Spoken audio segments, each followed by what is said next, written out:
मित्रों, दिल्ली के मुख्यमंत्री अरविंद केजरीवाल जी, जिन्हें दिल्ली की सर्दी में जांच की आंच से पसीने आते हुए दिखाई पड़ रहे हैं, अब परिस्थिति में एक नया आयाम जुड़ रहा है। अब तो जांच भी आंच के घेरे में आ रही है। अर्थात ये जो तथाकथित मोहल्ला क्लिनिक थी, इसके अंदर इन्होंने जांच की व्यवस्था की थी, यानी पैथोलॉजिकल टेस्टिंग की। अब जो विजिलेंस की रिपोर्ट्स आई हैं और जो विभागीय फाइंडिंग्स हैं, उसके आधार के ऊपर वो जांचें भी अब पूरी तरीके से आंच के घेरे में आ गई हैं। इस प्रकार के फैक्ट्स सामने आए हैं कि जो उनकी तथाकथित मोहल्ला क्लिनिक थी, सर्वप्रथम तो हम कहना चाहेंगे कि स्वतंत्रता के अमृत काल में आने के बाद भी देश की राष्ट्रीय राजधानी में सुपर स्पेशलिटी का कोई इंस्टीट्यूट या ऐसी कोई व्यवस्था या ऐसी कोई लैब बनाने के बजाय मोहल्ला क्लिनिक तक ही सोच सीमित थी, जो 75 वर्ष पूर्व भी थी। परंतु उसमें भी क्या हुआ, मीडिया में भी ऐसी रिपोर्ट्स हैं, कई स्वयंसेवी संगठनों ने भी इस विषय के ऊपर ध्यान आकर्षित किया था और जांच में भी आया कि एक दिन में 500 पेशेंट देखे गए हैं। अधिकतम संख्या 533 है, जबकि जो औपचारिक समय है मोहल्ला क्लिनिक का, वो सुबह 9 बजे से 1 बजे तक है। अब आप इमेजिन करिए कि 9 बजे से 1 बजे तक 4 घंटे में कितने मिनट हुए, 240। और अगर 240 मिनट में किसी ने 533 पेशेंट देख लिए, इसका मतलब आधे मिनट में एक पेशेंट देख लिया, जिसमें एक पेशेंट का आना जाना, डॉक्टर का उसकी बात सुनना, असेसमेंट करना, जांच का पर्चा लिखना। महोदय, मैं कहना चाहता हूं कि जब त्योहारों के दिनों में बड़ी भीड़ होती है ना, तो आप जाते तो मंदिर में बड़ी भीड़ होती है, इतने सेकंड्स में तो व्यक्ति उस धक्का मुक्की में दर्शन भी नहीं कर पाता है जितने में आपके डॉक्टर ने उसके दर्शन करके रोग को समझकर रोग का निदान समाधान सब लिख दिया। यह है ईमानदारी का नया किरदार। और टेक्निकली मैं पूछना चाहता हूं, यह वो सरकार है ना जिसने कहा था कि हम सीसीटीवी का पूरा जाल बिछा देंगे दिल्ली में? तो मोहल्ला क्लिनिक्स में सीसीटीवी है कि नहीं? और अगर हैं तो उन मोहल्ला क्लिनिक में उस डेट की सीसीटीवी फुटेज दिखाइए कि 533 लोग कहां लाइन लगाए हुए थे। क्योंकि मोहल्ला क्लिनिक तो छोटी छोटी स्पेसेस में है ना, तो 533 लोग अगर आए तो सीसीटीवी फुटेज में होना चाहिए ना। बस यही सब चीजें हैं जिसकी वजह से जांच की आंच से घबरा रहे हैं। और इसमें जो प्रोसीडिंग्स में बात आई है, मैं कोट करना चाहता हूं कि necessary discipline proceedings may be initiated against the project director OLS outsource lab services। महत्वपूर्ण बात यह है कि यह सरकारी एजेंसी नहीं कर रही है, यह सब आउटसोर्स है, यानी प्राइवेट एजेंसीज को जांच दे रखी है। And others of the OLS branch for non-compliance of the directions of the Honorable LG which could have led to the loss of exchequer। यानी अब यह संदेह है कि वहां वो मरीज ही नहीं थे जिनके नाम के ऊपर बिलिंग रेज करके टेस्टिंग करा दी गई।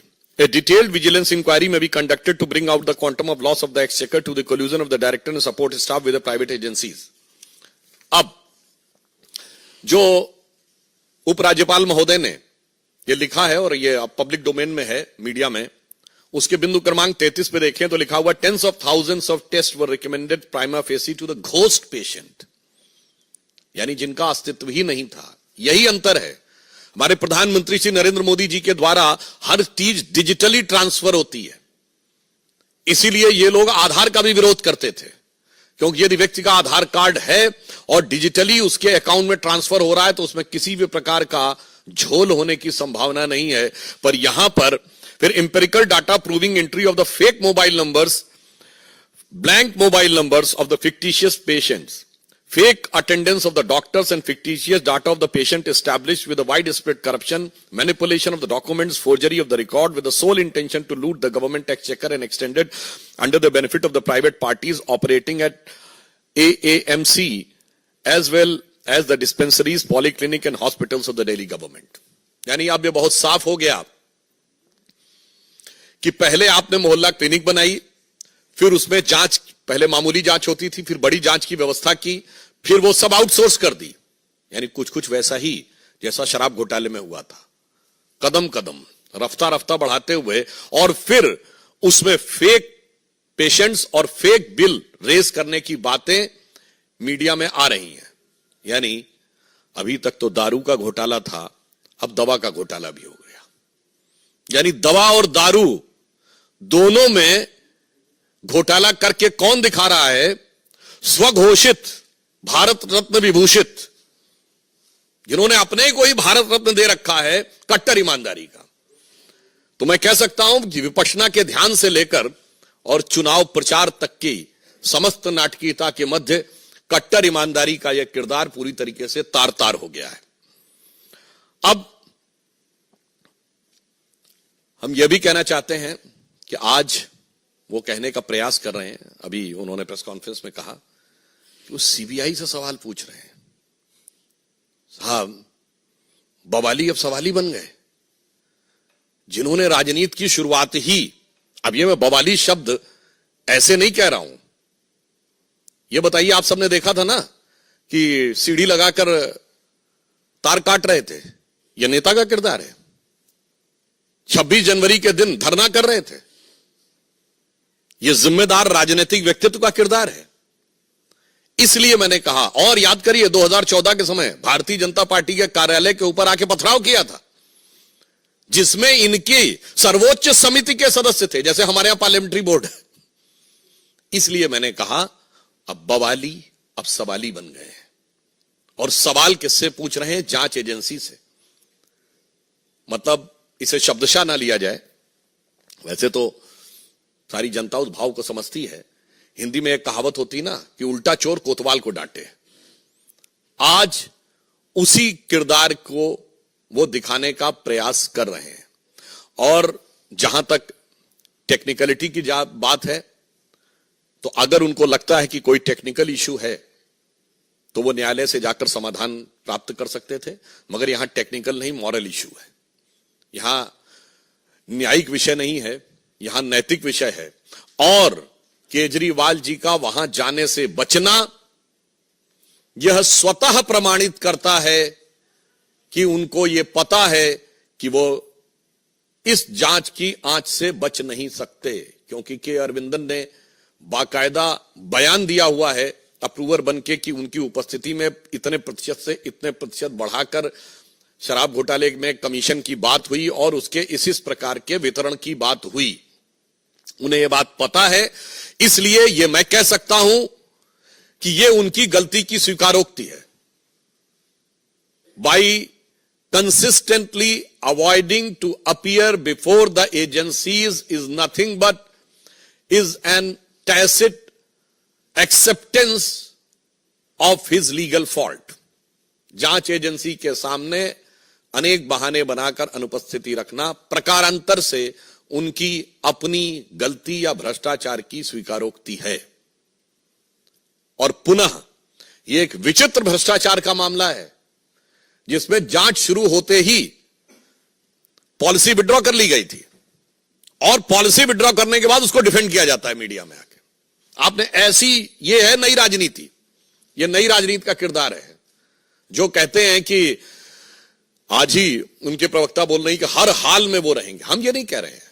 उनके ऊपर क्या कार्रवाई होगी ये जांच एजेंसी की रिपोर्ट के अनुसार न्यायालय तय करेगा, परंतु हर हाल में रहेंगे ये शब्द बोलने का अर्थ होता है कि मतलब आप कहीं पर भी रहेंगे। यानी अगर कानूनी कार्रवाई भी हो गई, यदि किसी कारणवश वो यह परिस्थिति उत्पन्न हो गई कि आपको अपने साथियों के साथ वहां पहुंचना पड़ा, तो आप वहां से भी कह रहे हैं कि आप शासन करेंगे। मतलब मुझे ऑन द लाइटर नोट याद आता है, जब ये जेल जाने का विषय आता है तो बहुत आरोप लगाए जाते हैं हमारे ऊपर। और श्री लालू प्रसाद यादव जी तो 1997 में जेल चले गए थे, तब तो भाजपा की सरकार कभी नहीं आई थी।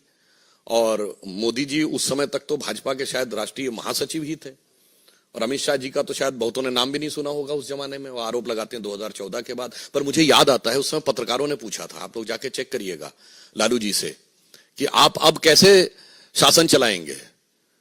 तो कहते जलवेस चलाएंगे। तो उन्होंने पूछा मतलब क्या जेल से? उन्होंने कहा नहीं, मतलब उनके साथियों ने कहा मतलब वो कह रहे हैं जलवे से ही जैसे चल रहा था वैसे ही चलता रहेगा। मगर आज तो लग रहा है जो आम आदमी पार्टी के नए किरदार में तो ये वाकई कह रहे हैं हम जलवेस चलाएंगे। इसलिए मैं सिर्फ ये कहना चाहता हूं कि अरविंद केजरीवाल जी को इस जांच, दवा की जांच, मोहल्ला क्लिनिक के घोटाले के ऊपर जवाब देना चाहिए। और मैं समझ सकता हूं कि आप एजेंसी के पास जाने से इसलिए डर रहे हैं कि तेरी उल्फत में हूं बैठा इतने राज छुपाए कि अगर नजर मिले तो कदम डगमगाए। तो उन्हें पता है कि जैसे ही सवालों से नजर मिलेगी तो कदम डगमगा जाएंगे। परंतु एक बात बहुत स्पष्ट हो गई है कि भारत की व्यवस्था, न्याय व्यवस्था और मतलब नैतिक, राजनैतिक और संवैधानिक तीनों पक्षों के ऊपर नई राजनीति का किरदार तार तार हो गया है। धन्यवाद। अभी उन्होंने हाल में जहां जहां चुनाव प्रचार किया है तो जब्ती का रिकॉर्ड बनाया है। तो मुझे लगता है कि जितनी जमानतें जब्त करवाई हैं उन्होंने पिछले अभी इन 3 चुनावों में, तो मुझे लगता है कि ये सिर्फ जिसे कहते हैं तिनके की ओट में पहाड़ छुपाने का प्रयास करना, इसका राजनीति से कोई मतलब नहीं है। हां, उनको ऐसा लगता होगा, परंतु मैं बहुत स्पष्ट करना चाहता हूं किसी भी चीज की जांच का जवाब देने का चुनाव प्रचार से क्या संबंध है? और ये लोग तो जिन पे आरोप लगाते थे आज उनके साथ खड़े हैं। मतलब सोनिया गांधी जी और राहुल गांधी जी, वो तो जाके फिर भी अपना जवाब दे आए थे। ये केजरीवाल जी नए राजनीति के नए किरदार, नई नवेली अजब अलबेली पार्टी के अलंबरदार, उनसे भी बड़े हो गए हैं। तो मतलब ये तथाकथित इंडी गठबंधन में ये है कि मैं तुमसे बड़ा। अरे उन्होंने तो ये कहा था कि ईडी घर पे क्यों नहीं आ गई। याद करिए, कांग्रेस के नेता प्रमोद तिवारी जी ने कहा था कि ईडी वालों को उनके घर जाके पूछताछ करनी चाहिए। ये तो उल्टा कह रहे हैं कि ईडी वालों से मैं पूछताछ करूंगा, मैं सवाल पूछ रहा हूं, मेरे सवाल के जवाब दो। ये आप अद्भुत और अविस्मरणीय आपको यह दृश्य दिखाई पड़ेगा। अगर कानूनी तरीके से गलत है तो कानून का सहारा लेना, और कोई बोले तो बोले। ये तो वो पार्टी है जो कहती थी आरोप लगते ही इस्तीफा दे देना चाहिए, जांच तो बाद में होनी चाहिए। वो आज कहती है जांच एजेंसी के सामने भी नहीं जाना चाहिए। अच्छा ये बताइए, ये मुझे चाहिए जन लोकपाल वाली भी तो एक टोपी थी ना, वो अब टोपी कहां है? अच्छा छोड़िए, अपनी पार्टी में भी तो एक लोकपाल नियुक्त किया था, उसी के पास जाके जांच की रिपोर्ट दे, वो भी खत्म कर दिया एडमिरल रामदास। तो मुझे लगता है कि वो कितने भी रूप बदल लें मगर उनका वास्तविक चेहरा अब जनता के सामने है। देखिए, उन्होंने कहा था कि हम 70 के 70 विधानसभाओं में जाके तब अपना घोषणा पत्र बनाएंगे। ये बनवाए थे का? ये पूछिए पिछले चुनाव में कितनी विधानसभाओं का अलग अलग घोषणा पत्र बनवाए थे। इन्होंने कहा था कि जब तक किसी क्षेत्र की 80% महिलाएं ओके नहीं कर देंगी तब तक वहां शराब का ठेका नहीं खुलेगा। दिखाएं कितनों से ओके करवाए थे। तो उनके किसी कार्यक्रम की क्या नैतिकता है और क्या प्रामाणिकता है। देखिए, मैं कहना चाहता हूं इसी कारण से आज पूरे देश में सभी राजनीतिक वर्ग के ऊपर जो एक संदेह उत्पन्न होता है ना कि कहते कुछ हैं करते कुछ हैं, क्राइसिस ऑफ क्रेडिबिलिटी, ये ऐसे ही दल बढ़ाते हैं। उधर हम श्री नरेंद्र मोदी जी के नेतृत्व में वो क्राइसिस ऑफ क्रेडिबिलिटी देते हैं, हम क्रेडिबिलिटी की प्रामाणिकता देते हैं। यानी जो कहते हैं वो करते हैं और अपने आचरण में करके दिखाते हैं। वो जो कहते हैं वो बिल्कुल नहीं करते, आचरण पलट के दिखाते हैं। वो तो मैंने बता दिया, वो जलवेस काम करने की कोशिश कर रहे हैं। मगर मैं आपको यह भी बताना चाहता हूं, ये ईडी ने सवाल तो अरविंद केजरीवाल से पूछे कि आम आदमी पार्टी से पूछे? जवाब आम आदमी पार्टी क्यों दे रही है? मतलब साफ हो गया ना कि पार्टी मेरी जेब में। ये आए थे ना, इनके वो वीडियो पुराने याद है ना, पूरी पार्टियां एक व्यक्ति के हाथ में। अरे भाई, सवाल व्यक्ति से सिर्फ सवाल पूछा गया और जवाब पार्टी दे रही है। यानी साफ साफ उन्हें कहना चाहिए कि केजरीवाल जी पार्टी से बड़े हैं। देखिए, वास्तविकता यह है कि कुछ लोग ऐसे होते हैं जो कितना भी सुंदर कार्य हो रहा हो उसमें विघ्न डालकर ही संतोष उत्पन्न करना चाहते हैं। तो ये विपक्ष वाले जो सदा सर्वदा से भव्य श्री राम मंदिर के विरोध में रहे थे, ये अंतिम चरण में भी विघ्न डालकर विघ्न संतोषी बनना चाहते हैं। परंतु अब देश की जनता ऐसे किसी विघ्न संतोषी के साथ नहीं है। हम किसी के प्रति कोई दुर्भाव नहीं रखते। हमारे यहां कहा गया है, बैर न कर काहू सन कोई, राम प्रताप विषमता कोई। न किसी से वैर है, न किसी से विषमता है, मगर उनके मन में विषमता है और इस प्रकार के आपत्तिजनक दुर्भाग्यपूर्ण बयान दे रहे हैं। परंतु मुझे लगता है इस देश की जनता भी ये समझती है, जो मीराबाई जी को तुलसीदास जी ने लिख के भेजा था, जाके प्रिय न राम वैदेही, यानी राम और सीता जिसको प्रिय ना हो, जाके प्रिय न राम वैदेही, तजिए ताहि कोटि बैरी सम, यद्यपि परम सनेही।